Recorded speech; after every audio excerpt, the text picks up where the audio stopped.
नमस्कार साथियों, स्वागत है आप सभी का आपके अपने YouTube चैनल प्रतियोगिता क्लासेज में। आज से हम लोग 9th की मैथ NCERT बुक से शुरू कर रहे हैं। यदि आप CBSE बोर्ड हो या यूपी बोर्ड, यदि आप 9th में हैं और अच्छा प्रदर्शन हाई स्कूल में करना चाह रहे हैं तो 9th से ही आपको अच्छे से मेहनत करना पड़ेगा, क्योंकि बेस वहीं से होगा और हाई लेवल हाई स्कूल में मिलेगा। अगर बेस 9th में आप तैयार नहीं करेंगे तो 10th के क्वेश्चन आपसे हिलेंगे नहीं। हम लोग दूसरे चैप्टर से शुरुआत कर रहे हैं, बहुपद यानी पॉलिनोमियल से शुरुआत करेंगे और बहुत आसान चैप्टर है, बड़े आराम से आप कर सकते हैं। पहला चैप्टर रियल नंबर्स, वास्तविक संख्याएं, वो अभी हमने छोड़ रखा है, वो बहुत ज़्यादा महत्वपूर्ण भी नहीं है। पॉलिनोमियल बच्चों की डेमो क्लास है, डेमो के तौर पर ये वीडियो रिकॉर्ड किया जा रहा है, तो आप इसे देख लीजिए।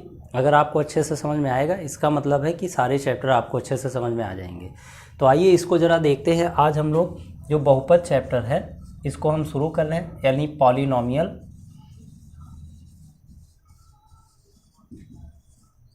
ठीक, बहुपद, इसकी हम पहली एक्सरसाइज आज सॉल्व करेंगे, यानी 2.1।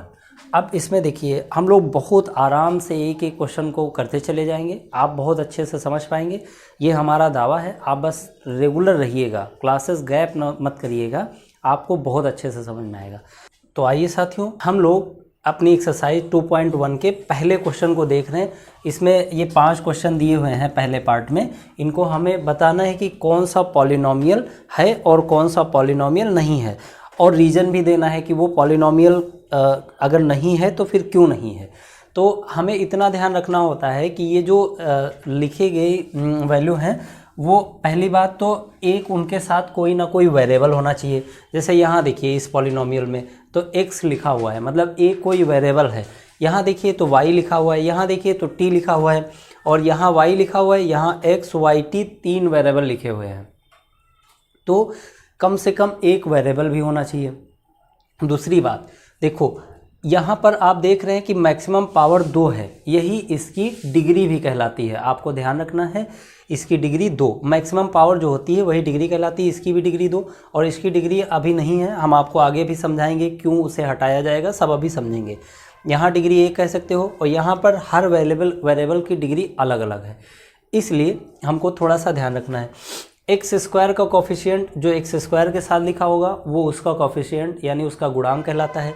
x का कोफिशिएंट 3 जो इसके साथ लिखा होगा ना, और ये कहलाएगा कांस्टेंट। इस प्रकार से कुछ बेसिक चीज़ें आपको जानना ज़रूरी है। ये पॉलिनोमियल है क्यों? क्योंकि इसमें वेरिएबल भी है और बढ़िया एक सीक्वेंस बन रहा है। और देखो, 2 बातें हमारी ध्यान रखना, अगर ये पहला क्वेश्चन तुम्हें करना है, अगर कोई भी पॉलिनोमियल है तो 2 कंडीशन नहीं होनी चाहिए। क्या नहीं होना चाहिए? वो वेरिएबल रूट के अंदर नहीं होना चाहिए, कोई भी वेरिएबल रूट के अंदर नहीं होना चाहिए, और वो अपान में भी नहीं होना चाहिए, मतलब वो वेरिएबल अपान में भी ना हो और रूट में ना हो। तो देखो, ना तो इसमें अपान में है वेरिएबल और ना ही रूट में, इसका मतलब ये पॉलिनोमियल है।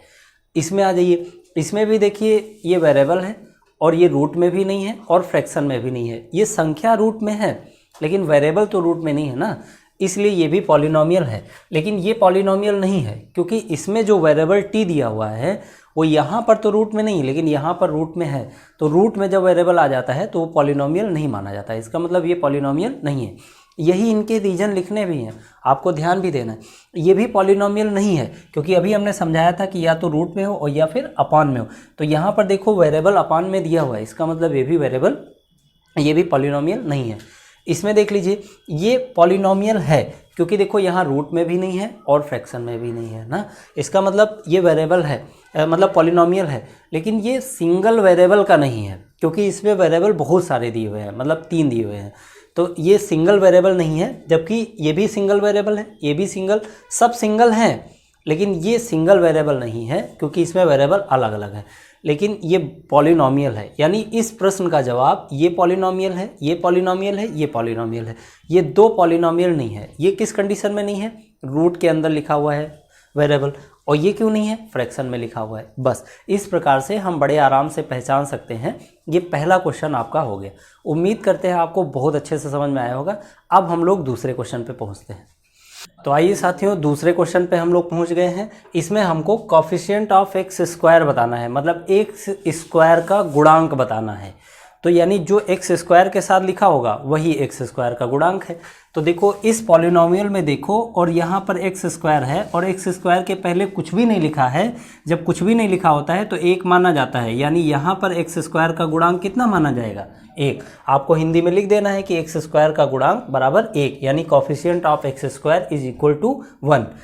इसमें इसी प्रकार देख लेना है, यहाँ पर देखो एक्स स्क्वायर लिखा है, इसके पहले भी कुछ नहीं लिखा है तो इसका मतलब 1, लेकिन उसके पहले साइन माइनस का लगा है, यहाँ प्लस का लगा था तो +1 हो गया, लेकिन यहाँ माइनस का लगा है इसीलिए -1। इसका मतलब इस इक्वेशन में एक्स स्क्वायर का कोफिशिएंट -1 है और इस इक्वेशन में एक्स स्क्वायर का कोफिशिएंट 1 है। इसी प्रकार यहाँ पर देख लीजिए, यहाँ एक्स स्क्वायर का कोफिशिएंट आपको सीधे दिख रहा है π/2, यही आपका आंसर है।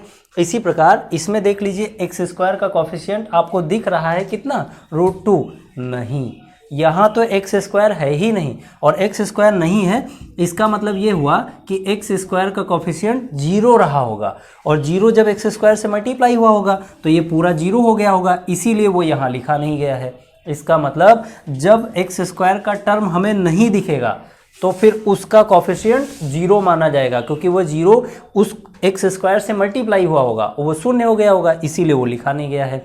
इसका मतलब इस इक्वेशन में एक्स स्क्वायर का कोफिशिएंट 0, इसमें π/2, इसमें -1 और इसमें 1। इस प्रकार से बड़ी आसानी से हम लोगों ने ये भी क्वेश्चन कर लिया। अब हम लोग अगली एक्सरसाइज पे पहुँचते हैं।